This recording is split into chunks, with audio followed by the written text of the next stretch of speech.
Utilisez la boîte de dialogue recherchée. Vous pouvez utiliser la boîte de dialogue rechercher et remplacer lorsque vous souhaitez rechercher et éventuellement remplacer de petites quantités de données. La boîte de dialogue ressemble à l'outil recherché d'autres programmes, mais elle contient quelques fonctionnalités qui la rendent plus utile pour la recherche de bases de données relationnelles. Dans cette capsule, je vais donc vous montrer comment on fait pour utiliser la boîte de dialogue recherchée. Alors, pour rechercher des données dans Access, vous devez tout d'abord placer le pointeur dans le champ dans lequel vous voulez faire la recherche. Alors, par exemple, je vais faire une recherche par prénom. Alors, je vais me placer n'importe où dans le champ prénom. Ensuite, il y a deux façons pour lancer la boîte de dialogue recherchée. Première façon, dans l'onglet Accueil et le groupe Rechercher, on va aller cliquer sur le bouton Rechercher et ça va nous amener à la boîte de dialogue Rechercher et remplacer. Je vous montre la deuxième méthode, c'est en utilisant le raccourci clavier de bouton CTRL et F en même temps. Donc, ça nous amène encore une fois à la boîte de dialogue Rechercher et remplacer. Dans la zone Rechercher, on va taper la valeur qu'on recherche. Donc, moi, je vais rechercher le prénom Alexandre. Alors, donc, je suis positionnée dans la bonne colonne, donc dans mon champ EMP prénom, et j'ai mis ma recherche donc pour Alexandre.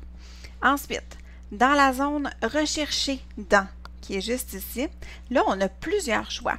En fait, cette zone-là, Rechercher dans, ça va nous permettre de basculer entre la recherche dans une colonne, donc dans un champ, ou dans la table au complet. Alors, c'est les deux choix qu'on peut avoir dans cette zone-là.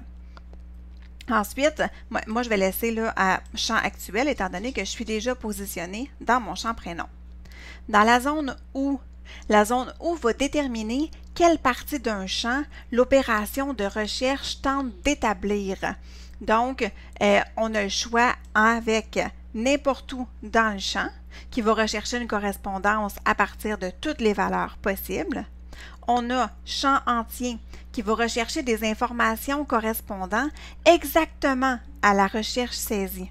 Et on a début de champ qui va rechercher les valeurs qui se trouvent au début d'un enregistrement seulement. Donc, moi, je vais sélectionner, par exemple, n'importe où dans le champ. On a ensuite la zone sens. Alors, dans le fond, la zone sens, ça va déterminer le sens de la recherche. Donc, j'ai O pour exécuter la recherche sur les enregistrements qui sont situés en haut du curseur. Donc, moi, je m'étais positionnée sur mon deuxième enregistrement, donc je n'aurais pas grand choix pour faire une recherche, pour aller chercher juste un enregistrement seulement.